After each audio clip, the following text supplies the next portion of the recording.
Okay जी, बिस्मिल्लाहिर्रहमानिर्रहीम। So today we are going to start lecture number 20। ठीक है जी। इस लेक्चर के अंदर भी हम कुछ इम्पोर्टेंट एमसीक्यूज इंशाल्लाह हल करेंगे, लेकिन इसमें मज़ीद हम कुछ ऐसे कंसेप्ट पढ़ेंगे जो आप लोगों को इंशाल्लाह किसी भी स्पेशलिटी में वो काम आएंगे, चाहे वो मेडिसिन वाले हैं, गायनी वाले हैं, स्पेशली पीड्स के अंदर जो लोग फॉर एग्जाम्पल मेडिसिन में अपेयर होंगे, तो फिर आप लोगों को इस लेक्चर के जितने भी कंटेंट्स हैं इंशाल्लाह वो आसान हो जाएंगे। ठीक है। जो क्वेश्चन आता है बहुत कॉमनली सीपीएसपी के अंदर, एक सिंपल स्टेटमेंट वो देते हैं कि which of the following contain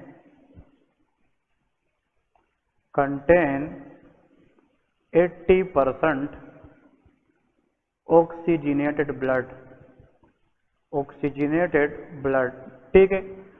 ये एमसीक्यू जब भी सीपीएसपी के अंदर पार्ट 1 में आता है एग्जैक्टली यही स्टेटमेंट देता है। इसकी स्टेटमेंट में भी इंशाल्लाह चेंज नहीं होगी, सेम स्टेटमेंट आप लोगों को देंगे।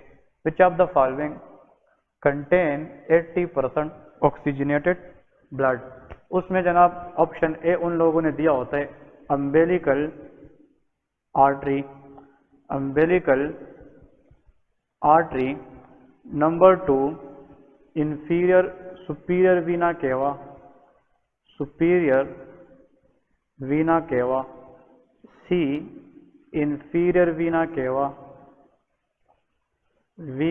केवा and D that is umbilical veins. ठीक है जी। ये एक क्वेश्चन आता है, and for me this is the favourite question of any examiner regarding CPSP questions, कि वो कौन सी स्ट्रक्चर है इन चारों में से जिसके अंदर 80% ऑक्सीजनेटेड ब्लड हो। तो यहाँ से तो लोग अंदाज़ा लगा लेते हैं कि सुपीरियर वीना केवा, inferior vena cava both are the larger vein, और वेन के अंदर हमेशा डीऑक्सी ब्लड होता है। ठीक है। और लोग यहाँ पे आर्टरी को देखते ही कहते हैं कि यार ये आर्टरी है तो उसके अंदर सबसे ज़्यादा कौन सी ब्लड होगी, ऑक्सीजनेट। लेकिन ऐसा सच कुछ भी नहीं है। The maximum oxygenated blood in the given vessels that is find out in 80% of the cases that is in umbilical vein। तो at the end of the day जब भी इस तरह का क्वेश्चन आ जाए कि नीचे दिए गए स्ट्रक्चर में से, वेसल में से 80% ऑक्सीजनेटेड ब्लड किस स्ट्रक्चर में पाया जाता है, your answer will be always umbilical vein. Why? Because there are some exceptions. वो पहले हम कहते थे कि those vessel which can carry oxygenated blood they are arteries, और वो वेसल जो कैरी करे deoxy blood they are referred as a vein. ठीक है। लेकिन there are some exceptions is always is the priority. हमेशा आप लोगों ने सोचना है कि एक्सेप्शन आप लोग नहीं भूलेंगे। एक्सेप्शन ये है कि देखिए, रिमेंबर, ये चीज याद रखनी चाहिए for the exam, before birth. ठीक है। प्री नेटल लाइफ में बिफोर द बर्थ ये याद रखें कि अम्बिलिकल आर्टरीज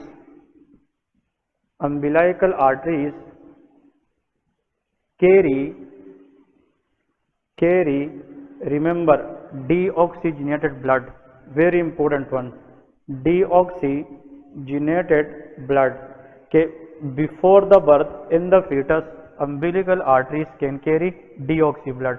लेकिन same before the birth umbilical veins carry oxygenated blood. ठीक है जी। There is oxygenated blood. तो ये एक्सेप्शंस आप लोगों को आनी चाहिए। These are the some very very important statements that will help you in the exam day इंशाल्लाह। जो अम्बिलिकल आर्टरीज है before the birth in the fetus it will deliver deoxy blood, लेकिन जो अम्बिलिकल वेन्स हैं before the birth वो बच्चे को oxygenated blood देती हैं। ठीक है। नेक्स्ट एमसीक्यूज जो यहाँ पे आता है वो भी इंपॉर्टेंट है कि अम्बिलिकल आर्टरीज आर डैश। ठीक है। And umbilical vein R dash. ठीक है। ये भी क्वेश्चन आता है। Total umbilical artery before the birth it is 2 in numbers. ये कितनी होती है? 2 होती है, 2 in नंबर्स। लेकिन जो अम्बिलाइकल वेन है it is 1 in number. So this is again you people should know regarding the numbers. Umbilical arteries are 2 but umbilical veins are 1. Why umbilical arteries are 2, umbilical vein are 1? It is poorly understood. इसके पीछे अभी तक researches जारी है, ये poorly understood है कि nature ने umbilical artery क्यों 2 पैदा की है, umbilical vein क्यों 1 है. लेकिन by the end of the day you people should know the numbering of regarding umbilical vessels. So if the question come umbilical artery can carry maximum which blood, deoxy blood. लेकिन अगर आ जाए umbilical veins, इसके अंदर कौन सी blood जाती है, oxygenated blood. umbilical arteries कितनी होती है, they are 2 in number but umbilical vein is 1 in number. ठीक है, इसके अंदर ये जो 3 से 4 स्टेटमेंट मैंने आप लोगों को हाफ ऑफ द बोर्ड पे स्टिल लिखी है, इनमें से एक एमसीक्यूज इंशाल्लाह आप लोगों को एग्जाम में जरूर मिलेगा. ठीक है, तो just focus on this and we will discuss. इन चीज़ों को क्लियर करने के लिए we should know the normal circulation in foetus. इसको हम कहते हैं fetal circulation.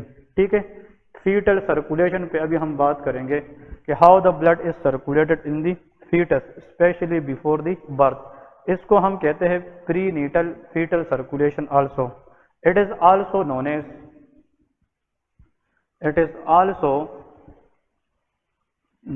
As foetoplacental circulation. ठीक है जी, इसको हम प्लीटो प्लेसेंटल सर्कुलेशन भी कहते हैं.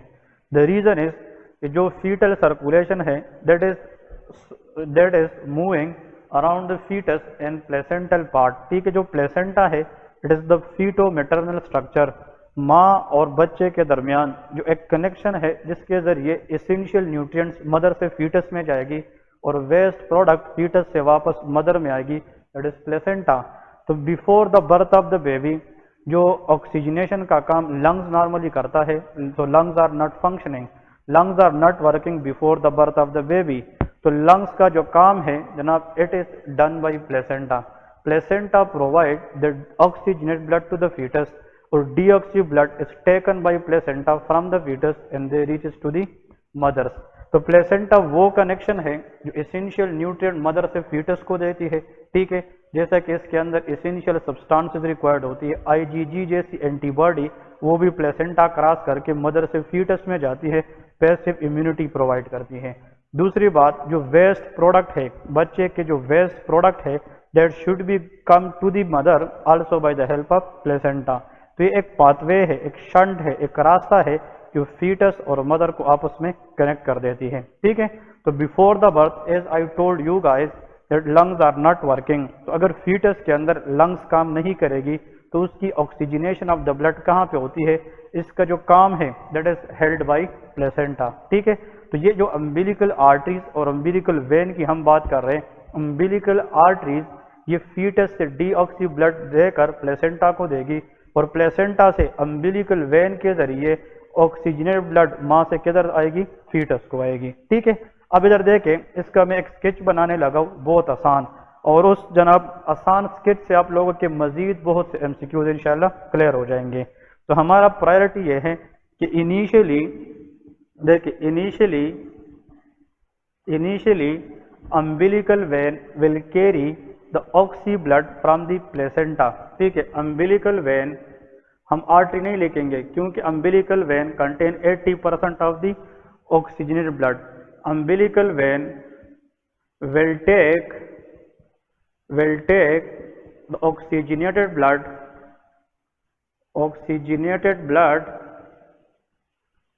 From placenta.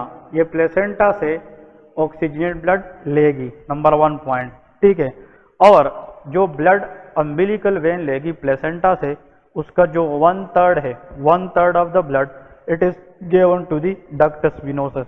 अब डक्टस विनोसस क्या है वो भी हम अभी डिस्कस करेंगे, लेकिन जो 2/3 ऑफ द ब्लड है ये अम्बिलिकल वेन कहाँ पे देगी, पोर्टल वेन को देगी. ठीक है, अब यहाँ पे फोकस करें कि यहाँ से जो ब्लड है, ब्लड इसका जो 1/3 है, 1/3 of the blood it is poured by umbilical vein into the ductus venosus.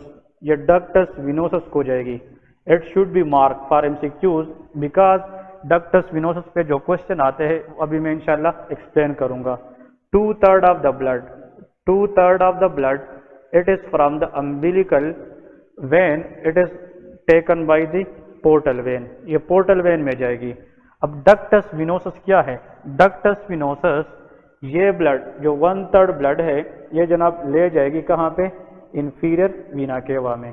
तो ductus venosus will pour the blood which is taken from umbilical vein and given to the inferior vena केवा।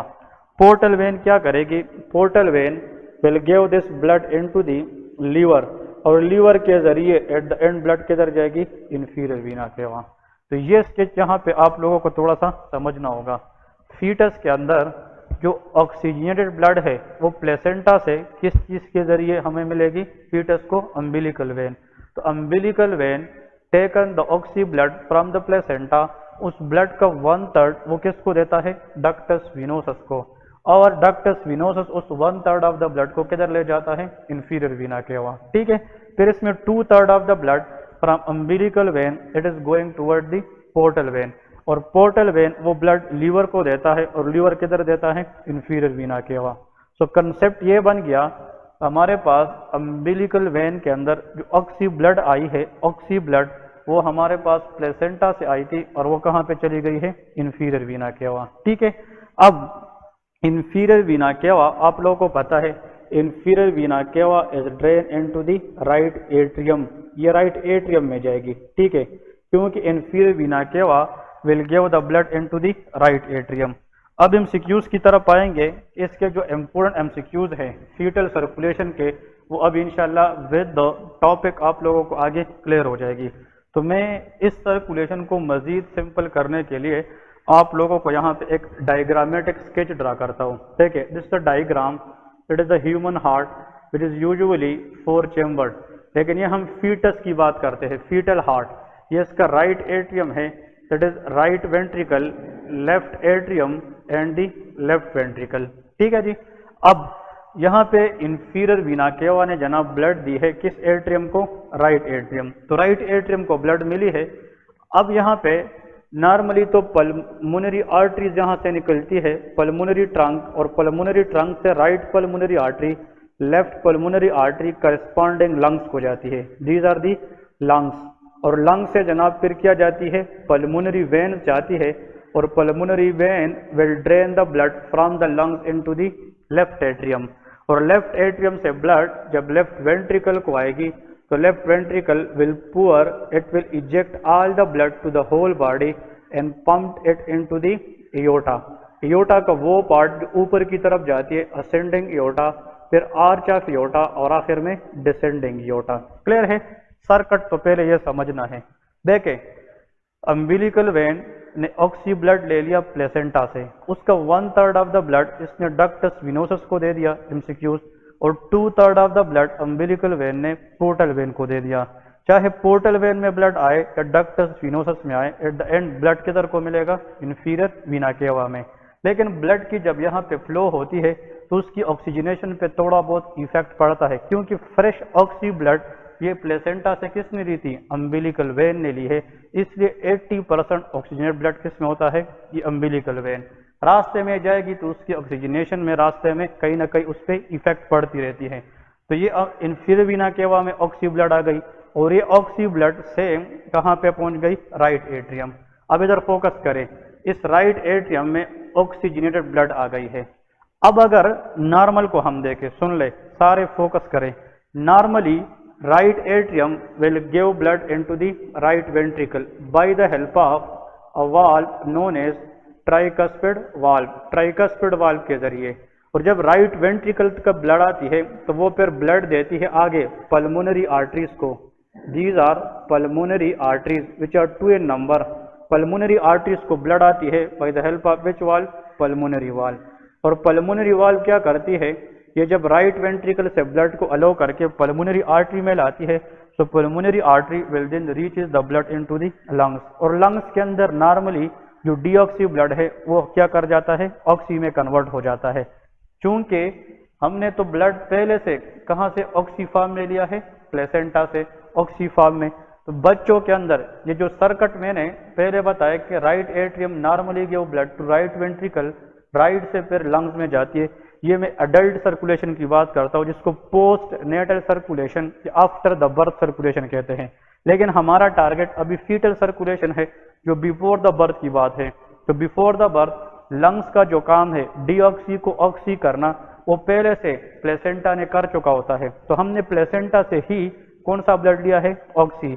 उसका जो oxy blood है वो ductus venosus और portal vein के जरिए कहाँ पे पहुंची है? इंफीरियर वीना केवा। और जब इंफीरियर वीना केवा ये ब्लड इधर राइट एट्रियम में लाती है, तो राइट एट्रियम से अगर ब्लड इधर राइट वेंट्रिकल में आती और राइट वेंट्रिकल से पल्मोनरी आर्टरी में, तो लंग्स आर नॉट वर्किंग। सुन ले, lungs are not functioning, lungs are not functioning before the birth. This is a very big statement to remember. Before the birth, if lungs is not working, how we can give blood to the lungs?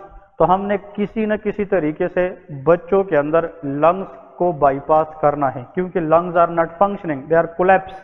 वो अभी तक relax expand नहीं हुए हैं, वो collapse से एथिलेक्टेटिक condition में है, वो काम नहीं कर रहे। और ये काम करने के लिए जबकि काम करेंगे आफ्टर द बर्थ फिर ऑक्सीजनेशन के लिए, लेकिन ब्लड तो पहले से ऑक्सीजनेट है। तो दो रीजन है फीटल सर्कुलेशन में जिसमें हम लंग्स को ब्लड नहीं दे सकते। नंबर 1 इज कि लंग्स आर नॉट वर्किंग। तो लंग जब काम नहीं करेंगे तो यहाँ पे ये कोलैप्स होगा, तो इस साइड पे रेजिस्टेंस ज्यादा होगा, उस हाई रेजिस्टेंस के खिलाफ हम ऑक्सीजनेट ब्लड को फ्लो नहीं कर सकते। नंबर 2 रीजन कि लंग का जो काम है वो ऑलरेडी पहले से फीटल सर्कुलेशन में प्लेसेंटा ने किया होता है। तो अगर ब्लड पहले से डीऑक्सी से ऑक्सी में कन्वर्ट हुआ है तो फिर लंग में जाने की कोई तुक नहीं बनती। तो क्या करेंगे, जब ब्लड इंफीरियर वीना केवा के जरिए राइट एट्रियम में आता है तो वो कौन सा ब्लड होता है? ऑक्सीजनेट। तो ऑक्सीजनेटेड ब्लड, अब ये जो दोनों एट्रियाज है इसकी सेप्टम में यहाँ पे एक नॉर्मल होल होता है। अब this hole is very very important for MCQs and this is normal hole. Before the birth की मैं बात कर रहा हूँ, और इस होल का काम यह है कि majority of the oxygenated blood इसको शंट करे राइट एट्रियम से लेफ्ट एट्रियम में। तो जब राइट एट्रियम में ब्लड आएगी तो राइट एट्रियम हमारे पास ये blood majority of the condition में किसको शंट करेगी? लेफ्ट एट्रियम में शंट करेगी, लेफ्ट एट्रियम। और जब राइट एट्रियम से ब्लड किधर जाती है? लेफ्ट एट्रियम में, तो इसके दरमियान एक होल का होना जरूरी है। And this is the MCQs कि which of the following before the birth is responsible to shunt the blood from right atrium to the left atrium. This hole is known as foramen ovale. इसको हम क्या कहते हैं? Foramen ovale. This foramen ovale is responsible for the shunting of oxy blood in the fetus before the birth from right atrium to left atrium. Done? Very important point.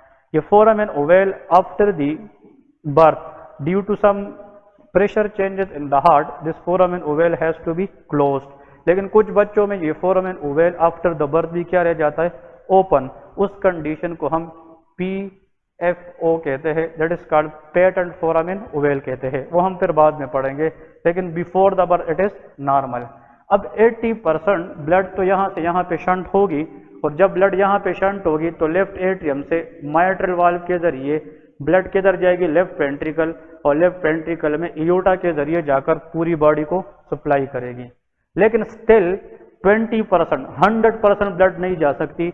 Majority of the blood, मतलब 70 to 80% of the oxy blood that will shunt by the help of foramen ovale, but still जो 10 to 20% blood है वो right atrium से किस में आएगी? Right ventricle. इसका मतलब यहाँ से जो शंट जाएगी वो मेजॉरिटी ऑफ द ब्लड होगी 70 to 80%, लेकिन स्टिल इधर देखिए, स्टिल यहाँ पे जनाब राइट एट्रियम से 10 to 20% जो ब्लड है वो ट्राइकस्पिड वाल्व के जरिए राइट एट्रियम से किधर आएगी? Right ventricle. इसका मतलब right atrium will give some of the blood into the right ventricle. तो फिर से यहाँ पे आप लोगों की तवज्जो की जरूरत है। प्लेसेंटा से अम्बिलिकल वेन ने फीटस के अंदर ऑक्सी ब्लड ले ली। Oxy blood ductus venosus portal vein के जरिए एट द एंड किसको मिल गई? इंफीरियर वीना केवा। इंफीरियर वीना केवा ने ब्लड किधर पहुंचाया? Right atrium. अब राइट एट्रियम से दो रास्ते हैं, majority of the blood right atrium से डायरेक्ट लेफ्ट एट्रियम में जाती है by the help of foramen ovale, लेकिन some of the blood from right atrium will goes into the right ventricle by the help of tricuspid valve. ठीक है, अब यहाँ से जो ब्लड गई है ये तो बस सिंपल है, फिर लेफ्ट एट्रियम से ब्लड माइट्रल वाल्व के जरिए लेफ्ट वेंट्रिकल में जाएगी और यहाँ से इयोटा के जरिए बाहर जाकर different parts of the body को सप्लाई करेगी। लेकिन ये वाली जो ब्लड है 10 to 20% जो राइट एट्रियम से किधर आई है, राइट वेंट्रिकल में, इसके साथ क्या होगा? अब राइट वेंट्रिकल और लेफ्ट वेंट्रिकल के दरमियान कोई नॉर्मल होल नहीं होता, तो राइट वेंट्रिकल ने फिर मजबूरी के तहत ये ब्लड किधर देना है, पल्मोनरी आर्टरीज, और पल्मोनरी आर्टरीज को अगर ब्लड मिली उसने तो लंग्स को देना है, लेकिन lungs are not working, this is the point, lungs are not working. तो फिर नेचर ने क्या किया है कि इस पल्मोनरी आर्टरी से इस 10 to 20% को बाईपास करने के लिए इधर देखिए इयोटा और इस पल्मोनरी ट्रंक या पल्मोनरी आर्टरी के जरिए एक कनेक्शन बनाए हैं, दिस इज अ कनेक्शन, और इस कनेक्शन के जरिए जो 10 to 20% ब्लड है पल्मोनरी आर्टरी में आकर इसके जरिए ये शंट हो जाती है, तो कितना परसेंट, ये 20% इयोटा, तो 80% इधर से आई है और 20% इधर से जाती है, और इस तरह हम लंग्स को क्या करते हैं, बाईपास कर देते हैं। नाउ क्वेश्चन ये है, what is this structure is all about? This is a duct which connect pulmonary trunk with aorta, that is called ductus arteriosus। इसको हम क्या कहते हैं, ductus arteriosus। यहाँ पे जो राइट वेंट्रिकल है ये ब्लड देगी पल्मोनरी आर्टरी, और पल्मोनरी आर्टरी को ये ब्लड किसके जरिए मिलेगी, राइट वेंट्रिकल से पल्मोनरी आर्टरी को ब्लड पल्मोनरी वाल्व के जरिए मिलती है, लेकिन पल्मोनरी आर्टरी से आगे ब्लड ये जनाब पल्मोनरी आर्टरी से लंग में नहीं जाएगी, पल्मोनरी आर्टरी से ब्लड शंट हो जाएगी कहाँ पे, इयोटा में, बाईपासिंग द लंग्स। और यहाँ पे जो डक्ट है, एमसीक्यूज क्वेश्चन, इसको हम क्या कहते हैं, ductus arteriosus, ductus arteriosus. This is a very very important MCQs question. What is ductus arteriosus? Ductus arteriosus is a duct which connects pulmonary trunk with the aorta. And what is the flow of direction of the blood in ductus arteriosus before the birth of the baby? That is from pulmonary artery toward the aorta. What is the importance of ductus arteriosus? To bypass the lungs in a fetus when the lungs are not functioning. Clear है? और aorta को जब blood जाती है पूरी, तो पूरी body में डिस्ट्रीब्यूट हो जाती है, और पूरी बॉडी से आखिर में जो ब्लड डिस्ट्रीब्यूट होके वो यूज हो जाती है, तो उसकी रिजल्ट में ब्लड क्या बन जाती है, डीऑक्सी, और वही डीऑक्सी ब्लड फिर अम्बिलिकल आर्टरीज पिक कर लेती है, अम्बिलिकल आर्टरीज, और वो अम्बिलिकल आर्टरीज वो ब्लड किसको देती है, प्लेसेंटा को देती है, और अम्बिलिकल वेन वहां से दोबारा प्लेसेंटा से कौन सी ब्लड लेती है, ऑक्सी ब्लड लेती है, और सर्किट रिपीट हो जाता है। इस सर्किट के अंदर जो सबसे इंपॉर्टेंट एमसीक्यूज है, देखें मैं यहाँ पे एक इसको ये नाम क्यों दिए हैं, ये जो डक्टस विनोसस है इसको ब्लड कहाँ से आती है, वेन से।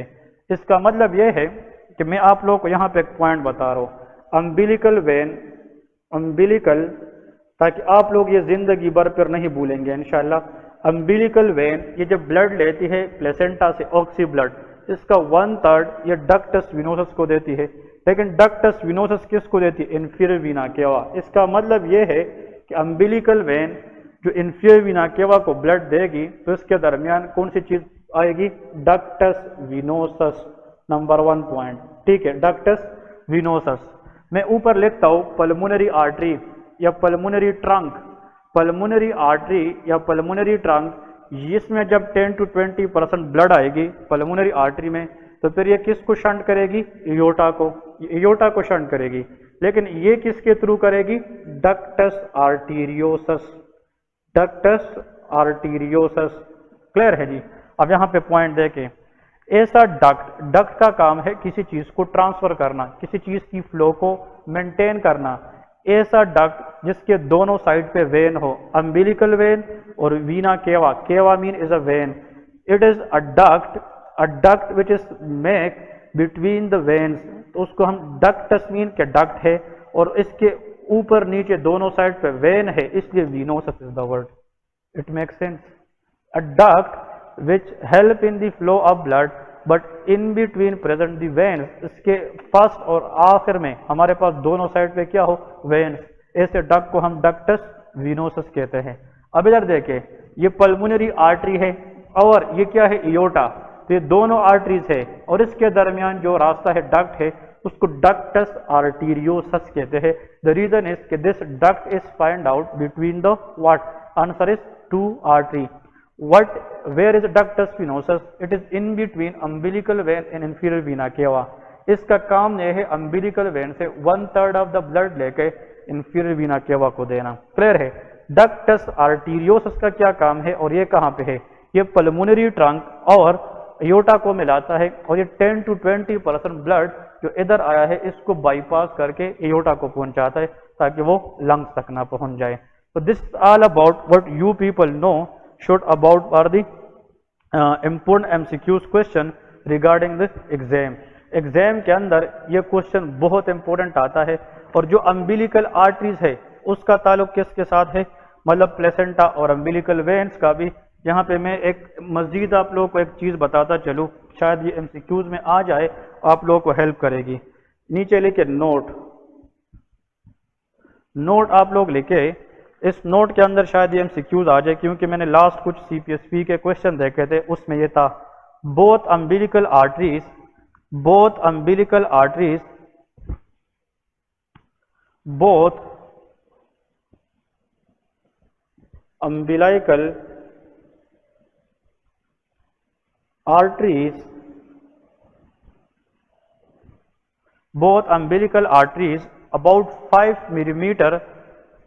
about 5 millimeter away from the insertion of umbilical cord,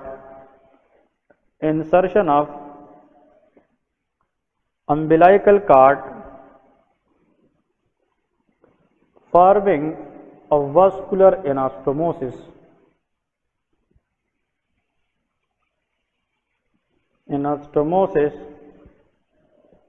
known as dash. ये वैसे कभी कभार वन लाइन MCQs आते हैं टर्मिनोलॉजी की बेसिस पे। अम्बिलिकल आर्टरीज है ये दो होती है, मैंने पहले बताया था umbilical arteries are 2, umbilical vein is 1। तो अम्बिलिकल आर्टरी जब अम्बिलिकल कार्ड में जाती है तो 5 मिलीमीटर बाहर इंसर्शन से पहले ये दोनों आर्टरी आपस में मिलकर एक एनास्टोमोसिस बनाती है, कनेक्शन बनाती है। उस एनास्टोमोसिस का एक स्पेशल नाम है, इसको हम कहते हैं Hyrtl anastomosis, that is called Hyrtl anastomosis. तो ये क्वेश्चन इस तरह का कि Hyrtl anastomosis is due to the reunion of which of the following arteries, pulmonary arteries, renal arteries, umbilical arteries. If you know the Hyrtl, just remember the name of umbilical arteries. ये umbilical arteries की union है, specially at a distance 5 millimeter away from the umbilical cord. ठीक है जी, तो ये सारे question थे जनाब। ये जितने भी स्ट्रक्चर हमने पढ़ लिए, what is the function, where is foramen ovale, it is a hole in the fetus between two atria. Where is the ductus venosus, it is a duct which is present between inferior vena cava and what, answer is inferior vena cava and umbilical vein. What is the ductus arteriosus, it is a duct between pulmonary artery and aorta। इसका काम यह है कि ये shunt करे blood को pulmonary artery से aorta की तरफ before the birth if lungs are not working. Ductus venosus का काम यह है कि अम्बिलिकल वेन से ब्लड लेकर इंफीरियर वीना केवा को पहुंचाए, और फोरामेन ओवेल का काम यह है कि ये जो ऑक्सी ब्लड है फीटस के अंदर उसको मैक्सिमम शंट करे from right atrium to the left atrium. चाहे फोरामेन ओवेल हो, चाहे डक्टस आर्टीरियोसस हो, चाहे डक्टस विनोसस हो, इन सब ने जनाब फिर आफ्टर द बर्थ जो है ना क्या करना है, ये चेंज करने पड़ेंगे अपने आप को। जो ओपनिंग है वो क्लोज हो जाएंगी और ये जो स्ट्रक्चर है इससे कुछ डेरिवेटिव्स बनेगी। तो इसका मतलब इसको हम पोस्ट नेटल डेरिवेटिव्स कहेंगे या पोस्ट नेटल चेंजेस उसको हम कहते हैं। तो पोस्ट नेटल चेंजेस ये हम अभी पढ़ेंगे। अब एक और चीज बताने लगा, फिर आगे चलते हैं मजीद, उस पर कुछ क्लास में लेक्चर आसान हो जाएगी। Lungs are not working before the birth. ये लंग्स जो है ये कोलैप्स है, ये काम नहीं करते। तो जब लंग्स काम नहीं करेंगे सो इट विल इंक्रीज और create more resistance in pulmonary artery. जब इसमें प्रेशर ज्यादा होगी तो इस साइड में प्रेशर ज्यादा होगी। याद रखे before the birth of the baby right side of the heart has more pressure, मतलब राइट साइड हार्ट के अंदर प्रेशर ज्यादा होती है because lungs can offer more resistance to this side. लेकिन after the birth of baby, जब when the baby have first cry, इसका मतलब यह है कि कार्डियो पल्मोनरी एडाप्टेशन अच्छी है, क्योंकि हम अबगार स्कोरिंग सिस्टम पढ़ेंगे बच्चों के अंदर। अबगार स्कोर हम देखते हैं कि इसका अपीयरेंस क्या है, ग्रेमिस क्या है, रिस्पायरेशन क्या है, पल्स क्या है, ये हम आगे पढ़ेंगे। अबगार स्कोरिंग पीट्स के अंदर बहुत इंपॉर्टेंट है, इसके मैक्सिमम 10 नंबर है। Apgar scoring system will help to show in a baby a good cardiopulmonary adaptation. तो अगर बच्चा फर्स्ट क्राई करे इसका मतलब good cardiopulmonary adaptation, the lungs are relax properly. जब लंग रिलैक्स हो जाएंगे ये रेजिस्टेंस कम हो जाएगा, प्रेशर कम हो जाएगा और सडनली प्रेशर किधर बढ़ जाएगा, लेफ्ट एट्रियम साइड पे। तो right side pressure is very high in the heart before the birth when the lungs are not properly working. लेकिन after the birth soon when the lungs is properly relax, pressure on the right side drop, relatively there is sudden rise in the pressure on the left side of the heart। और उस pressure changes की वजह से there is some changes occurring after the birth that considered as postnatal changes। तो postnatal changes के जो MCQs है उनमें से 3 से 4 पॉइंट्स हैं जो आप लोगों को फिंगर टिप्स पे आनी चाहिए। तो आप लोग लेके एडल्ट रेमिनेंट मीन कि ये जो स्ट्रक्चर हमने पढ़ी है इसकी जो रेमिनेंट्स बकिया हिस्से रह जाते हैं वो कौन कौन से हैं, तो वो भी अभी आप लोगों को इंशाल्लाह बताने लगा हूं। ठीक है, फीटल सर्कुलेशन आप लोगों को बहुत आसान तरीके से पढ़ाया। If you know this much and whatever I discuss in this lecture fetal circulation, इंशाल्लाह that will be create a large and big difference in your exams. ठीक है, यहाँ पे देखे postnatal changes, postnatal changes या इसको हम कहते हैं एडल्ट्स रेमिनेंट्स, मतलब वो चीज़ें जो बिफोर द बर्थ थी अब एडल्ट्स के अंदर उसकी जो बकिया निशान रहती है, रेमिनेंट्स रहती है, वो कौन कौन सी हैं। तो यहाँ पे आप लोगों को ये पता होना चाहिए कि अगर पेपर में आ जाए कि फोरामेन ओवेल, फोरामेन ओवेल जो बिफोर द बर्थ था ये कहाँ पे है, बिटवीन द एट्रियम्स, और इसका काम यह था कि ये राइट एट्रियम से ब्लड लेफ्ट एट्रियम को शंट करता था। आफ्टर द बर्थ इसका जो रेमिनेंट रह जाता है हार्ट में इसको हम फोसा ओवेलस कहते हैं, फोसा ओवेलस। ठीक है, तो MCQs, fossa ovalis in the heart is the remnant of which structure before the birth, answer is foramen ovale. या foramen ovale later after the birth will gives rise to dash, answer is fossa ovalis. ठीक है, okay. जो ductus arteriosus है, ductus arteriosus, ductus arteriosus, where this structure lies, it is a duct which lies between the two arteries, therefore it is ductus arteriosus, and this structure lies between pulmonary artery and aorta। ये pulmonary artery और aorta के दरमियान वाक़ होती है। Before the birth इसका काम ये है 10 to 20% जो ऑक्सी ब्लड है बच्चे के अंदर वो पल्मोनरी आर्टरी से शंट करके एओर्टा को देती है ताकि लंग्स को बाईपास करे, because lungs are not working before the birth. तो ये ductus arteriosus after the birth किस में कन्वर्ट हो जाता है, इससे एक लेगामेंट बन जाता है जिसको हम कहते हैं लेगामेंटम आर्टीरियोसम। तो ligamentum arteriosum in adult is the remnant of ductus arteriosus before the birth. एक था डक्टस विनोसस, डक्टस विनोसस, ये डक्टस विनोसस क्या करता था और ये कहाँ पे है, ये अम्बेलिकल वेन और इंफीरियर वीना केवा उसके दरमियान है। तो ये दो वेन्स के दरमियान है, इसलिए डक्टस विनोसस है, दो वेन के दरमियान है। अम्बेलिकल वेन से 1/3 ऑफ द ब्लड लेके किसको देता है, इंफीरियर वीना केवा। इससे भी आफ्टर द बर्थ एक लेगामेंट बनती है जिसको हम कहते हैं लेगामेंटम विनोसम। तो ligamentum venosum that is a ligament that is derived from the ductus venosus.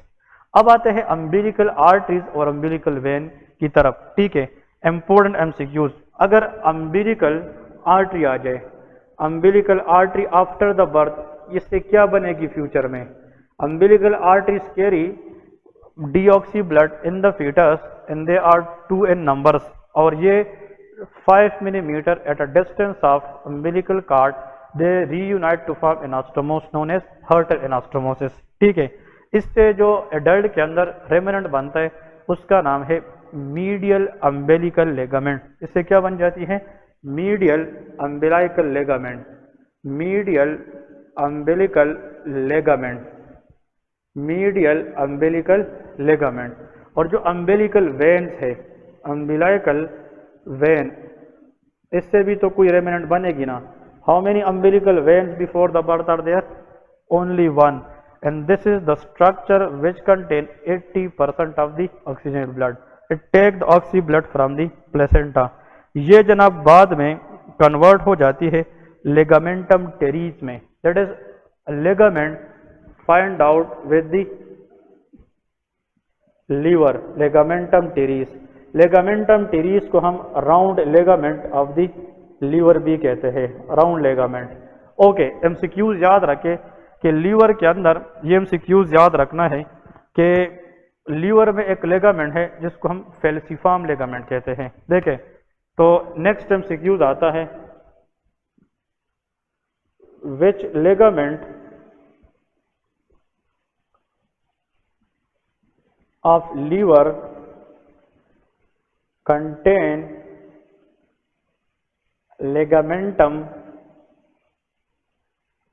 Teres. इसका मतलब यह है कि लीवर का कौन सा लेगामेंट है जिसके अंदर लेगामेंटम टेरीज होता है, मतलब उस लेगामेंट का ये कंटेंट है, that is known as falciform ligament. ठीक है जी, तो फेल्सिफॉर्म लेगामेंट एग्जाम में जरूर याद रखें। Falciform ligament is a ligament which is in the liver and this ligament contain another ligament known as ligamentum teres. और ये बर्थ से पहले क्या चीज थी? Umbilical vein. अम्बिलिकल वेन, ये फर्स्ट एड में मेंशन है, अम्बिलिकल वेन की डेरिवेटिव है लेगामेंटम टेरीज, जिसको राउंड लेगामेंट कहते हैं। और ये किस लेगामेंट के अंदर होता है? फेल्सिफॉर्म लेगामेंट। और इस लेगामेंट का ये काम है, दिस हेल्प, इसकी फंक्शन भी आती है, this help to attach liver into anterior abdominal wall, anterior abdominal wall for the support. तो एंटीरियर एब्डोमिनल वॉल के साथ लीवर को अटैच करना, that is the function of falciform ligament. और इस लेगामेंट ने लीवर को दो लोब में भी डिवाइड किया होता है, left hepatic lobe, right hepatic lobe. लेकिन इस लेगामेंट के अंदर जो लेगामेंट होता है उसका नाम लेगामेंटम टेरीज है। और ये किस वेन से डिराइव है? अम्बिलिकल वेन से, जो बिफोर द बर्थ थी। अब आप लोगों को ये पता होना चाहिए कि इसके अंदर कौन कौन सी चीजें हैं जो बहुत इंपॉर्टेंट है for the exam point of view. For me this list every point is very very important, but last and especially first and umbilical artery, these are very very important, क्योंकि ये तीन डेरिवेटिव में पूछते हैं और इस ductus arteriosus की वो पैथोलॉजी पूछते हैं। तो डक्टस आर्टीरियोसिस, इसकी पैथोलॉजी भी हम पढ़ेंगे अभी कि what is ductus arteriosus. Okay जी, डक्टस आर्टीरियोसिस, इसमें जनाब इसके जो एमसीक्यूज आते हैं वो ये है, इसके एमसीक्यूज लेके जनाब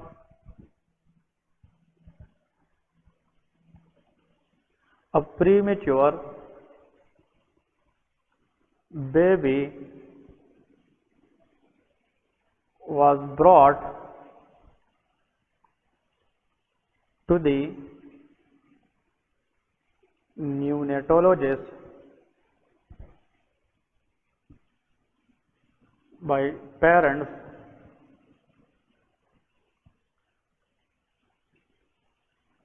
which anomaly is most commonly, which anomaly regarding cardiovascular system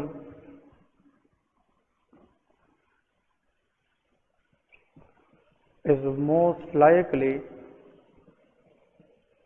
suspected, is most likely suspected। MCQs है, ठीक है। इसमें आप लोग को वो एग्जाम में क्वेश्चन जितना भी लंबा करे, the only one thing that the most common cardiovascular या large vessel anomaly that is very highly seen in premature baby, preterm baby या प्रीमेच्योर बेबी के अंदर most common cardiovascular anomaly is PDA, it is called patent ductus arteriosus, ये question याद रखें, that is a PDA. तो PDA याद रखना है कि ductus arteriosus as we discuss before, it is a duct which connect pulmonary artery to इयोटा, ताकि वो लंग्स की जनाब क्या करे, ब्लड को बाईपास कर सके। लेकिन ये पॉइंट याद रखें कि आफ्टर द बर्थ, हमने बताया था within 48 to 72 hour 2 to 3 days के अंदर that ductus arteriosus become close, वो क्या हो जाता है, क्लोज हो जाता है। और एडल्ट के अंदर उससे फ्यूचर में क्या बनता है, लिगामेंटम आर्टीरियोसिस। लेकिन वो बच्चे जो पैदा हो जाए जिसमें डक्टस आर्टीरियोसिस क्या रहे, ओपन रहे, उस कंडीशन को हम पेटेंट डक्टस आर्टीरियोसिस कहते हैं, that is called PDA. PDA is also known as persistent ductus arteriosus. किसके अंदर जो डक्टस आर्टीरियोसिस था, जो क्लोज होना था, वो स्टिल आफ्टर द बर्थ क्या है, ओपन रहा है, परसिस्ट रहा है, इसलिए उसको हम पेटेंट डक्टस या persistent ductus arteriosus. Pre term बच्चों के अंदर क्या होता है, देयर इज हाइपोक्सिया चांसेस, और ऑक्सीजन कम होने की वजह से this duct will take time to close. तो इसके जो रीजन है बुक वालों ने दिया है कि why ductus arteriosus is very ductus arteriosus chances to keep it open is high in pre term, because एक तो इसकी कार्डियो पल्मोनरी अडॉप्टेशन सही नहीं होती, क्योंकि लंग्स की जो फुल मैच्योरेशन है वो राउंड अबाउट 34 वीक ऑफ गस्टेशन में होती है। एक तो कार्डियो पल्मोनरी अडॉप्टेशन सही तरीके से ना होने की वजह से, और दूसरी प्री मेच्योर लंग्स की वजह से और हाइपोक्सिया की वजह से। इन सब कंडीशन में ductus arteriosus will take time to close, therefore in these kids there is a high chance that ductus arteriosus will remain open even after the birth. Next इसके साथ जो एक और क्लिनिकल केस आता है that I would like to write for exam purpose, के a pregnant female living at hill station in high altitude area. अब देखिए सुन ले, high altitude area come for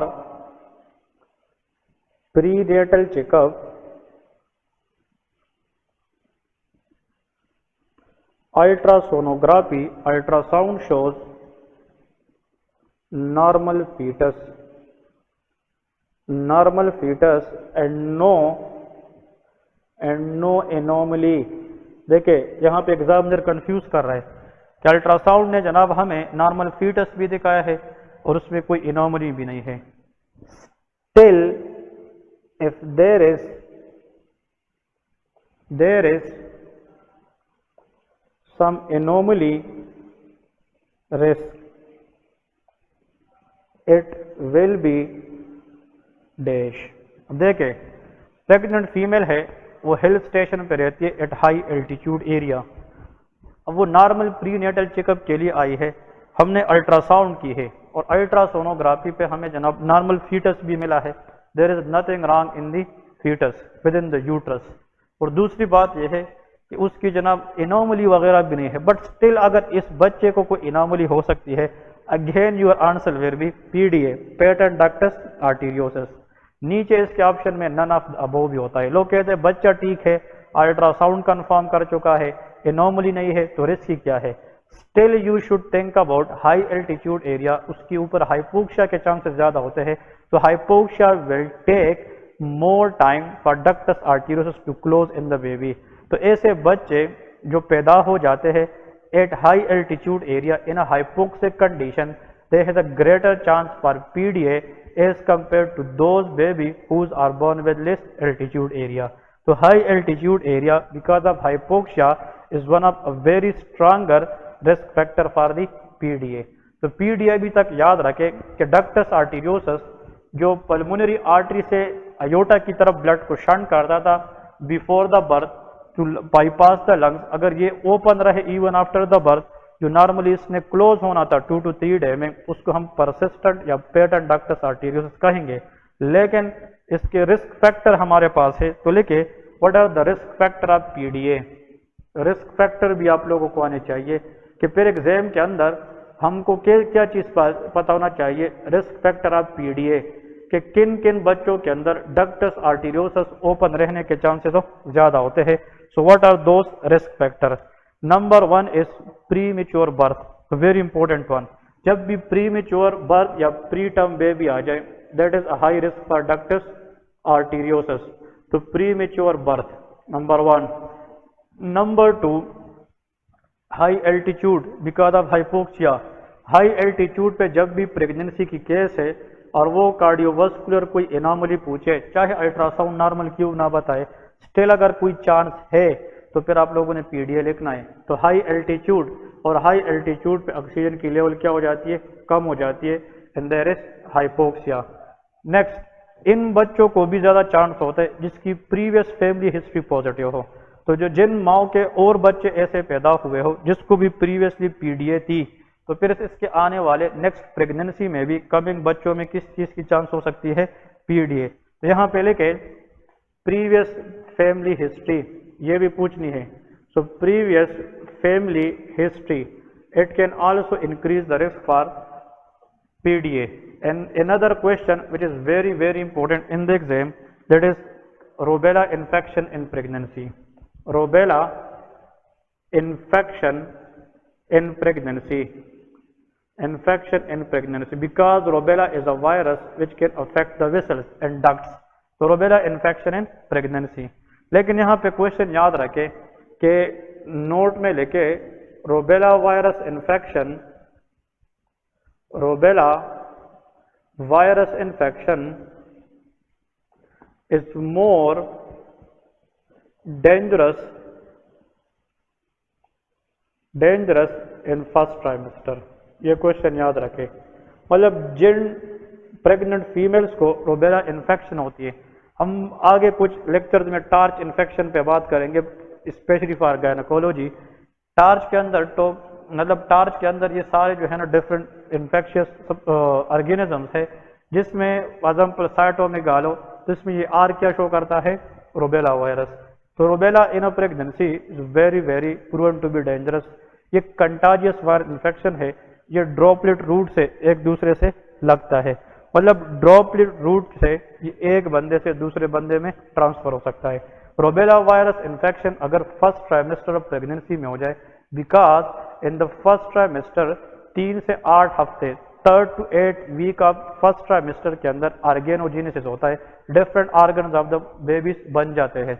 बच्चा जब 8 हफ्ते का हो जाता है उसकी फुली ऑर्गन बन जाते हैं। 9th वीक से ऑनवर्ड बच्चे को फीटस कहते हैं। ये भी नोट करने, fetal life of a baby start from which week of gestation, pregnancy 9th week, क्योंकि 3rd से 1st वीक इम्प्लांटेशन होती है, फिर जनाब बाइलेमिनर जर्म डिस्क लेयर बन जाता है, फिर ट्राइलेमिनर जर्म डिस्क लेयर बन जाता है। गेस्टुलेशन के बाद 3rd वीक से एम्ब्रियो का बनना शुरू हो जाता है, ऑर्गन्स बनना शुरू हो जाते हैं। 8 वीक में एम्ब्रियो बन जाती है। 9th वीक से ऑनवर्ड प्रेगनेंसी में हम बच्चे को फीटस ही कहते हैं। So fetal life start from which week of pregnancy, this is a very important basic embryology question, that is 9th week of pregnancy. अब अगर फर्स्ट ट्राइमेस्टर में इन्फेक्शन हो जाए रोबेला, so it can affect organ production and it can damage some different parts of the fetus, ठीक है। लेकिन 3rd trimester pregnancy में अगर रोबेला इन्फेक्शन हो जाए, it is not dangerous because organ is previously formed. So in which trimester रोबेला infection is very dangerous to be proven? In first trimester। अगर for example रोबेला virus माँ से चली जाए बच्चे में और ये बच्चे को इन्फेक्ट करे, condition is called congenital rubella syndrome. Congenital rubella syndrome, इसको हम CRS कहते हैं। CRS, इसको हम जर्मन मीजल्स भी कहते हैं। It is also known as German measles. तो जर्मन मीजल, वैसे मीजल तो अपना एक वायरल इन्फेक्शन है, लेकिन जर्मन मीजल से यहाँ पे मुराद रोबेला वायरस इन्फेक्शन है। इसको 3 डेज फीवर भी कहते हैं या 3 डे मीजल कहते हैं। 3 डे मीजल या जर्मन मीजल या CRS, congenital rubella infection, they have the same meaning. It is characterized by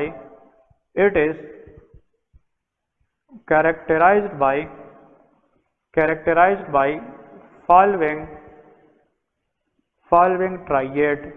Triad is always combination of 3 things. इसका मतलब यह है कि जो congenital rubella syndrome है, ये अगर बच्चे को बाई बर्थ अफेक्ट करे तो इन बच्चे के अंदर 3 चीज़ों के चांसेस ज़्यादा होते हैं। तो आप लोग लेके number 1 cataract, it can affect the lens of the eye leading to cataract when transparency of the lens that is gone and the lens become totally opaque, condition is called cataract. Another question for ophthalmology and another question for any specialty is also that the most common cataract is senile cataract. जो age dependent cataract है ये सबसे most common है, क्योंकि जो lens है biconvex ocular lens which is present behind the pupil part of the eye is made up of different proteins, लेकिन उन प्रोटीन की डीनेचुरेशन होती है डिपेंडिंग अपॉन द एज और जेनेटिक पे डिपेंड करते हुए कुछ लोगों में इसकी डीजेनरेशन स्टार्ट हो जाती है अराउंड द एजेस ऑफ 40 और 50, कुछ लोगों में 60-70 में भी नहीं होती, वेरिएशंस आर देयर, लेकिन normally whatever the protein which make lens in the eye they become denatured and denaturation की वजह से उसकी जो ट्रांसपेरेंसी है वो खत्म होकर ओपेक बन जाती है, वो लाइट पास नहीं कर पाती, condition is called of cataract. So age related cataract is called of senile and that is the most common cataract. Traumatic cataract हो सकता है, ठीक है, and cataract sometimes seen in children. Congenital cataract, congenital cataract के कई reason है. Number 1 is classical galactosemia, ये inborn metabolic defect है. Will discuss this in coming lecture specially regarding biochemistry knowledge. देखिए गैलेक्टोज ये हमारे पास क्या है, it is a monosaccharide. Galactose galactokinase के जरिए लीवर में गैलेक्टोज 1 फास्फेट में कन्वर्ट हो जाता है और इससे ग्लाइकोलिस के जरिए हमें एनर्जी मिलती है. अगर गैलेक्टोकाइनेज डेफिशिएंसी या यूडीपी ट्रांसफरेज डेफिशिएंसी आ जाए बॉडी के अंदर, we will discuss this, galactose की जो मेटाबॉलिज्म है वो खराब हो जाती है. So inborn metabolism of galactose if impaired, the galactose level in the blood will be high. और galactose aldose reductase enzyme के जरिए ये galactitol में कन्वर्ट होता है. Galactitol is osmotically active substance which can draw water from the lens and that can lead to cataract. So वो bilateral cataract in an inborn metabolic defect is which monosaccharide defect? Galactose. इसको हम galactose intolerance या classical galactosaemia भी कहते हैं. तो cataract अगर बच्चों में आ जाए और उसमें गैलेक्टोज इनबॉर्न डिफेक्ट नहीं है, लेकिन उन बच्चों में कैटरेक्ट के साथ कोई कार्डियोवास्कुलर इशू है, and that should be PDA. Think about some infection in pregnancy which will be rubella virus infection. So cataract can cause by rubella and it can also increase the risk for PDA. Patent ductus arteriosus, because rubella infection in the first trimester of pregnancy, it is one of the stronger risk factor for the PDA, patent ductus arteriosus. और third number लेके it can cause hearing loss. ये क्या करा सकता है? hearing loss. लेकिन hearing loss में एक चीज ऐड करता चलूं, we discussed in the previous lecture, any hearing loss where the main pathology lies either in the external ear or middle ear, they are called CHL, conductive hearing loss. अगर किसी को hearing loss है when the primary pathology lies in the inner ear, it is called SNHL, sensory neural hearing loss. तो याद रखें अगर MCQs आ जाए कि the type of hearing loss which is seen in CRS, congenital rubella syndrome, that will be sensory neural hearing loss, जिसको हम SNHL कहते हैं. क्लियर है?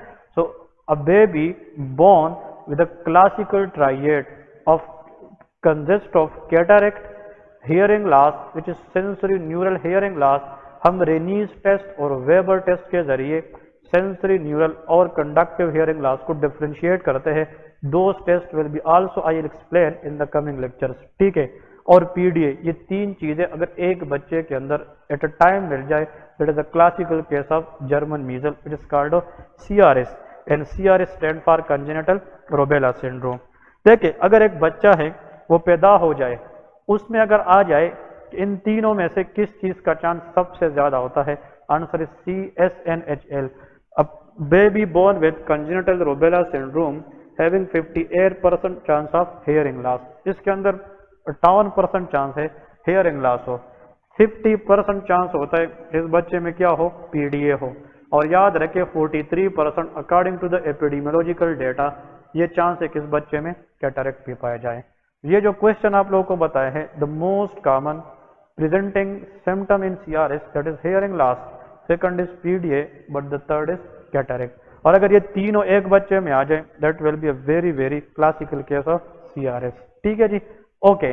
अब अगर फॉर एग्जांपल एक माँ है वो प्रेगनेंसी की प्लान कर रही है और उसको रूबेला वायरस इन्फेक्शन की रिस्क है, तो how we can prevent that by giving a vaccine known as MMR which is a trivalent vaccine consisting of measles, mumps and rubella। लेकिन जो प्रेग्नेंट फीमेल है उसको हम MMR नहीं लगाते because that vaccine contain some active particle which may can damage the fetus। तो MMR is contraindicate usually in pregnancy, मतलब pregnancy में देखा गया है कि इसके अंदर कुछ एक्टिव पार्टिकल्स होते हैं जो प्रेगनेंसी को वर्सन करा सकती है, तो प्रेगनेंसी में नहीं दे सकते। ठीक है, नेक्स्ट आते हैं जनाब, लेकिन वैसे for the time being if the question come which vaccine will prevent rubella risk in a patient, MMR will be the answer which is called measle mumps and rubella. Rubella virus infection अगर adults में हो जाए, ठीक है, ये तो हम बच्चों की बात कर रहे हैं, एडल्ट्स में रेशेस कराते हैं और whatever the part of the ear we see from the front that is called auricle. इधर जो लिम्फ नोड है, लिम्फ नोड इसको प्री आरिकुलर लिम्फ नोड कहते हैं, और इस आरिकल के पीछे मास्टॉइड बोन के साथ नीचे जो लिम्फ नोड है उसको हम पोस्ट आरिकुलर लिम्फ नोड कहते हैं। When the question come in the exam, क्या patient having fever followed by rashes presented with post auricular lymphadenopathy. मैंने 3 चीजें बताई है, ये क्लू है एडल्ट के अंदर रूबेला वायरस इन्फेक्शन की, कि ऐसा केस जिसमें फीवर हो, जिसमें रैशेस हो और उसके साथ पोस्ट आरिकुलर लिम्फ एडिनोपैथी हो, think about rubella until proven otherwise. Clear है? इसके साथ कुछ मजीद इसकी जो मैनेजमेंट है CRS की, ये डिपेंड करता है कि प्रेजेंटिंग सिम्टम क्या है। PDA है इसकी अपनी मैनेजमेंट, कैटरेक्ट फिर हम ऑप्थेल्मोलॉजिस्ट को रेफर करते हैं और हियरिंग लॉस ENT वालों को बताते हैं। सो अब multiple doctors are responsible to manage the case of CRS। तो ये एक मल्टीपल जो है ना लोगों की ग्रुप से जनाब हम मैनेज कर लेते हैं। नेक्स्ट 2-3 MCQs देखे PDA के जो कॉमनली एग्जाम में आ सकते हैं। देखे यहाँ पे है flow of blood in ductus arteriosus, ductus arteriosus number 1 question. इसमें लोग कैसे गलत होते वो MCQs भी आप लोगों को बताता चलो। Flow of blood in patent ductus arteriosus. अब देख लोग इसमें गलत हो जाते हैं, लोग प्रॉपरली, अभी जो मॉक टेस्ट आप लोगों का हुआ है, majority of the student they do good, I am happy from your response, लेकिन इंशाल्लाह we will take more and more mock test in each week and it will enhance your memory and it will also enhance your practice. इस एक test से इंसान को पता चलता है कि इंसान में कितनी कमी है, वो चीज़ें भी इंसान गलत कर देता है जो इंसान को खुद आती हो। यही तो आपको प्रैक्टिस के साथ पता चल जाता है कौन सी चीज़ पे ज़्यादा फोकस करनी है, कौन से पे कम करनी है। इंशाल्लाह practice will make you perfect at the end of the day. अगर आप लोग इंशाल्लाह वीकली पढ़ेंगे, डेली पढ़ेंगे, प्रैक्टिस के साथ आप पढ़ेंगे, मॉक टेस्ट देंगे, जहाँ पे कमी है उसको दोबारा रिवाइज करेंगे, तो इंशाल्लाह पार्ट 1 बहुत आसानी से निकल जाता है। ठीक है, तो देखिए flow of blood in ductus arteriosus, flow of blood in patent ductus arteriosus, इसमें फर्क है। तो देखिए वो हम डायग्राम से अब जानने की कोशिश करेंगे। So this is a human heart, it is a 4 chambered human heart है। That is right atrium, this left atrium, right ventricle and left ventricle. ठीक है, देखिए राइट वेंट्रिकल इधर से पल्मोनरी आर्टरीज निकलती है और वो नॉर्मली किधर जाती है, लंग्स, मतलब 2 पल्मोनरी आर्टरीज होती हैं। लेफ्ट वेंट्रिकल से मेन जो ब्रांच निकलती है, मतलब main artery, that is aorta. मैं सिंपल एक डायग्राम बनाता हूँ ताकि ये बिल्कुल सुपर इजी हो जाए। ठीक है, हमने कहा था कि before the birth, before the birth right atrium से मैक्सिमम ब्लड लेफ्ट एट्रियम को किसके जरिए जाती है, फोरामेन ओवेल। ठीक है, 20% ब्लड जब इधर आती थी, 10 to 20% ब्लड। तो इस पल्मोनरी आर्टरी और एओर्टा के दरमियान एक कनेक्शन है, ये लंग्स को बाईपास करते, because before the birth lungs are not working. तो इस कनेक्शन को हमने नाम दिया था ductus arteriosus. The reason is pressure before the birth present on the right side of the heart when the lungs are not working and they offer more resistance to pulmonary artery। लेकिन जब lungs birth के बाद relax हो जाते हैं, properly relax, तो जब relax होंगे तो प्रेशर इधर साइड पे ड्रॉप और सडनली प्रेशर इस साइड पे ज्यादा हो जाता है। तो बिफोर द बर्थ प्रेशर कहाँ पे ज्यादा होता है? राइट साइड पे। तो हाई प्रेशर ये एरिया है, तो फ्लो ब्लड की पल्मोनरी आर्टरी से डक्टस आर्टीरियोसस के जरिए किधर होगी? एओर्टा। तो flow blood in ductus arteriosus that is from pulmonary artery या pulmonary trunk to where? Aorta. Number 1 point, ये नॉर्मल की बात है, इट इज नॉर्मल। कुछ एग्जामिनर आसान कर देते हैं कि flow blood and ductus arteries before the birth भी बताते, तो that is from pulmonary artery to aorta. अब जब बच्चा पैदा हो जाए तो उसमें पोस्ट नेटल चेंजेस तो आनी है, तो 2 to 3 डेज के अंदर ये डक्टस आर्टरीज क्या हो जाता है? ये बंद हो जाता है। लेकिन कुछ बच्चों में जैसा कि प्री मेच्योर बर्थ है, जैसा कि हाई एल्टीट्यूड में लोग रहते हैं, या पॉजिटिव फैमिली हिस्ट्री पर पीडीए है, या सीआरएस कंजेनिटल रूबेला सिंड्रोम के बच्चे हैं, उसमें जो पीडीए होता है ये डक्ट अगर ओपन रहे आफ्टर द बर्थ तो इस कंडीशन को पेटेंट डक्टस आर्टीरियोसिस। अब बर्थ के बाद की बात है, बर्थ के बाद तो ये साइड प्रेशर ज्यादा होगा, लेफ्ट साइड। तो pressure in the aorta is much more higher than the pressure in the pulmonary artery. तो फिर इस डक्ट की जो फ्लो है वही सेम रहेगी कि डिफरेंट? अपोजिट, अपोजिट हो जाएगी। Very good. The reason is कि यहाँ पे जो प्रेशर था before the birth right side पे ज्यादा था, तो ब्लड इस डक्ट के जरिए राइट साइड से लेफ्ट की तरफ जा रही थी, पल्मोनरी आर्टरी से एओर्टा की तरफ। लेकिन अगर ये डक्ट जो यूजुअली क्लोज होना था आफ्टर द बर्थ और ये ओपन रहे, तो फिर प्रेशर डिफरेंस की वजह से इस डक्ट में जो फ्लो है वो फिर एओर्टा से किधर आएगी? Pulmonary artery. इसको लेफ्ट टू राइट शंट कहते हैं। Will discuss in congenital heart disease. लेकिन flow blood in patent ductus arteriosus या persistent ductus arteriosus that will be opposite aorta to pulmonary artery, aorta to pulmonary artery.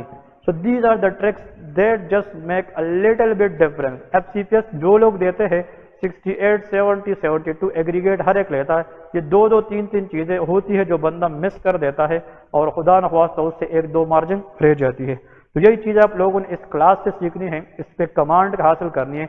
ये चीज़ें मैं बार बार इसलिए बता रहा हूँ ताकि आप लोग इस पे फोकस करें। फोकस करेंगे तो आप लोगों को चीज़ फील होगी कि यार ये इस तरह है। सो डक्टस आर्टीरियोसिस की जो फ्लो ऑफ डायरेक्शन है ब्लड की वो before the birth pulmonary artery से एओर्टा की तरफ है, और जब आफ्टर द बर्थ ये डक्ट ओपन रहे तो फिर इसकी फ्लो ऑफ डायरेक्शन एओर्टा से क्या बन जाती है? पल्मोनरी आर्टरी बन जाती है। Number 1 point. Number 2, who keep the ductus arteriosus open। अब प्रेगनेंसी में वो कौन सी चीज है जो इस डक्टस आर्टीरियोसिस को through out the pregnancy before the birth क्या रखती है? Open. Answer is prostaglandin. Prostaglandin is a chemical mediator that can keep the ductus arteriosus open. लेकिन प्रोस्टाग्लैंडीन के फिर कई टाइप्स है। PGE1, prostaglandin E1, PGE2, PGF2, इस तरह। For example PG stand for prostaglandin E1, PGE2 prostaglandin E2, PGF2 prostaglandin F2। Lot of prostaglandins are there. फिर उनमें से the specific prostaglandin which can keep this duct open throughout pregnancy, that is PGE1. So prostaglandin E1 is responsible to keep the ductus arteriosus before the birth open. ये याद रखें। अब question ये है कि which of the following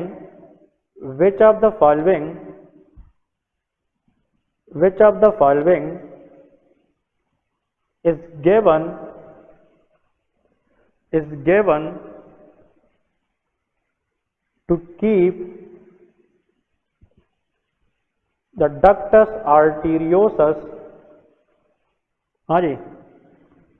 close after the birth। The point is postnatally after the birth, क्योंकि before the birth we want to keep it open to shunt the blood from pulmonary artery to aorta। लेकिन after the birth अगर ये duct क्या रहे? Open रहे, so we will keep that if there is no other associated heart defect। कुछ defects ऐसी है, यह भी मजे की बात है। Transposition of the great vessels mean pulmonary artery जो नॉर्मली राइट वेंट्रिकल से आती है, अगर वो लेफ्ट से आए और एयोर्टा जो लेफ्ट से आती है वो राइट से निकले, इसको transposition of the great vessel कहते हैं, TOGV, ठीक है, जिसकी रिस्क डायबिटिक मदर में ज्यादा होती है। यह भी हम आगे पढ़ेंगे। उन कंडीशंस के अंदर इस डक्ट को ओपन रखना इंपॉर्टेंट होता है। लेकिन अगर बच्चे को सिर्फ PDA है, साथ में कोई और कंजेनिटल हार्ट डिफेक्ट नहीं है, तो फिर हमने बाहर से कुछ ऐसी चीज देनी है, एनेस्थेटिक देनी है, जिससे हम इस डक्ट को क्या कर सके, क्लोज कर सके। So the drug which can effectively close this ductus arteriosus, that is indomethacin. इसको क्या कहते हैं, indomethacin. Indomethacin is a prostaglandin PGE1 blocker, ठीक है। So indomethacin will IND, endo, आप लोग ऐसे याद रखें, endo will end this duct. Indomethacin इस डक्ट की एंड करेगी, इस डक्ट को क्लोज करेगी, और ये जनाब बच्चे में शंट को प्रिवेंट करेगी। So who can keep the ductus arteriosus open, prostaglandin, which type, PGE1, but who can close the duct, answer is PGE1 blocker which is indomethacin. बच्चे को एंडोमेथासिन दिया जाता है ताकि इस डक्ट को प्रॉपरली क्लोज करे। लेकिन कुछ बच्चे ऐसे होते हैं कि वो एंडोमेथासिन रिसीव भी करते हैं, but still this duct is not properly close. अगर ये स्टिल ओपन भी रहे तो फिर उन बच्चों को थोड़ा सा टाइम देते हैं ताकि वो सर्जरी के लिए प्रिपेयर करें। फिर हम ओपन हार्ट सर्जरी करते हैं, और जनाब इसके जरिए हम फिर इस डक्ट को क्लैम करते हैं, उसको खत्म कर देते हैं। So if the baby is not responding to indomethacin, then the next option for the management of PDA will be always surgery, ठीक है। so this what we have all about today from the first topic, and that is super high yield area today we discuss, and whatever the MCQs today we discuss, inshallah in this one lecture there will be 3 to 4 MCQs on your day of exam, ठीक है। okay, Allah Hafiz।